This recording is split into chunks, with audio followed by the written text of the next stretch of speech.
last spoke, the National Endowment for the Humanities cut all its grant awards to our council and every other council across the nation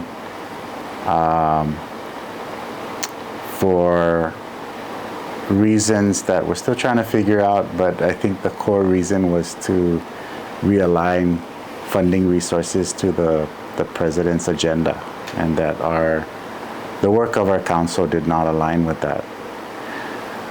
So that really created chaos for us. We needed to figure out how to move forward, and what we ended up doing a month after that notice was implementing reduction in force measures. We had to lay off 4 people, put a freeze on any hiring on any new positions, cut operations costs, put some of our programs on hold. We're a grant-making organization, so without the funding from the National Endowment for the Humanities, we couldn't sub-grant and support any local projects, so we had to kindly ask those members of our community that went through our application process to, that we would have to put it on hold indefinitely unless things change for us. And then there's other projects that we sort of prioritized that were almost at the finish line that we decided to continue working on, that were, for the most part, minimal in terms of their costs, or they were tied to a separate grant program or partnership where there was external funding sources we could rely on. So that happened 2 months into finding out that we lost all our primary source of funding, our council. We did some small things to try to appeal to the community to donate to help us get stabilized. Part of that effort was magnified at the national level through our membership organization, the Federation of State Humanities Councils. They partnered with the Mellon Foundation, and the Mellon provided I think it's a little over $1 million to help stabilize the councils across our nation. And so about 2.5 months after receiving the news that our grants were cut, we received an infusion of $200,000 from the Federation with support from the Mellon Foundation. And right around the same time, the National Endowment for the Humanities came back to us and restored some of the grants. One grant program that was awarded to us, but approximately half of the amount that we were expecting. When we were developing partnerships at the same time, trying to find ways for different streams of revenue to come into the council to support our projects. At that point, we got together as a council with our board and adopted a 16-month budget that takes us through October of next year, or the end of our FY 2026. That now allows me to bring back some staff. So we redesigned our staffing structure. We created 2 new positions, essentially. One is a programs manager that'll be sort of a generalist, overseeing all of the programs we have, and we're slated to have 13 projects this upcoming year or through 2026, from 7 sources of income or revenue coming in that we hope would come into the council.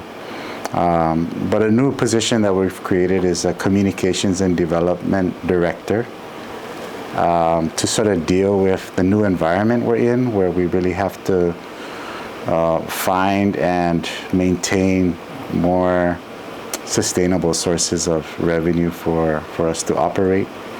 And the communications piece, it's important in so many ways. One of the strategic importance of that position, having a big communications role, is if we are to lose funding, significant funding in the future, we feel that if we're effective at communicating the value and impact of the humanities in our lives here, that we will have met much of our mission,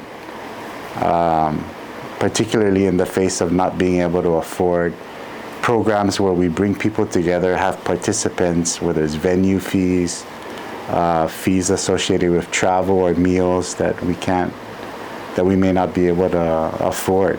You know, we can use low-cost communication platforms to continue to share messages about the value of the humanities. So that's kind of where we're at. We've reduced our projects, cut costs, so we're really working lean. We're really blessed to be in a very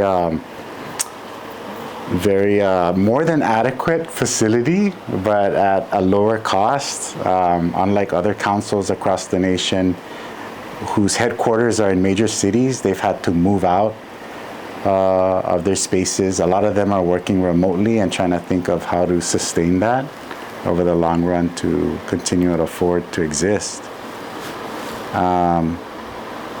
So moving forward, pending the onboarding of new staff to help with our programs, we will be once again celebrating, hopefully in partnership with the Governor's Office, Humanities Month in October, recognizing individuals in our community with the Governor's Humanities Awards. We aren't going to have our Sengabao poetry competition this year, but we'll see what it looks like in terms of being able to bring that back next year.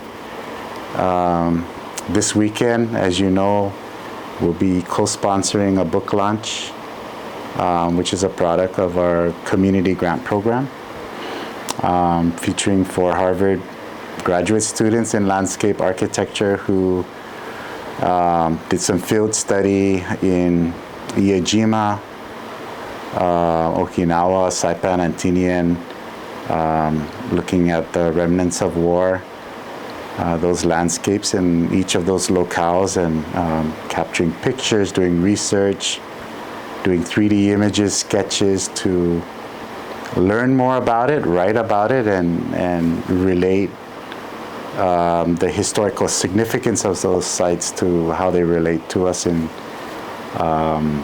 today, in the present day, and how people interact with those sites today. So it's a very interesting piece. So we're excited to be able to help them launch that book. We'll have a free e-copy that we'll distribute to our community, but we'll also have print books distributed to our libraries. And then later this month, we'll have the Marianas History Conference.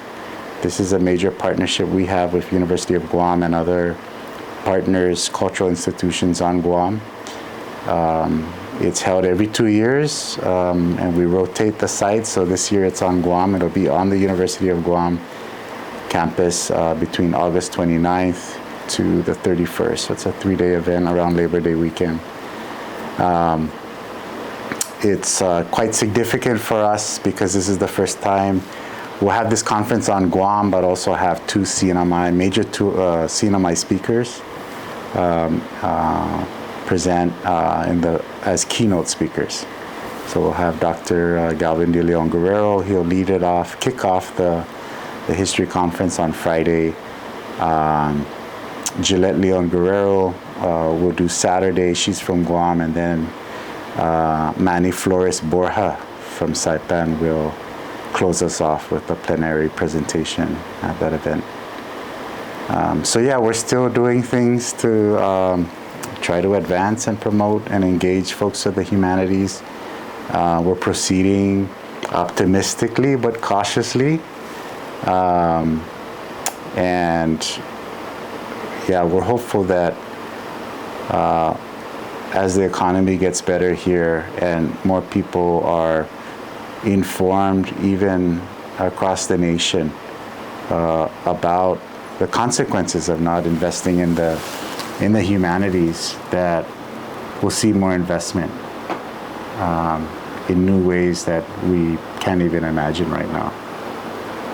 So we're looking forward to that.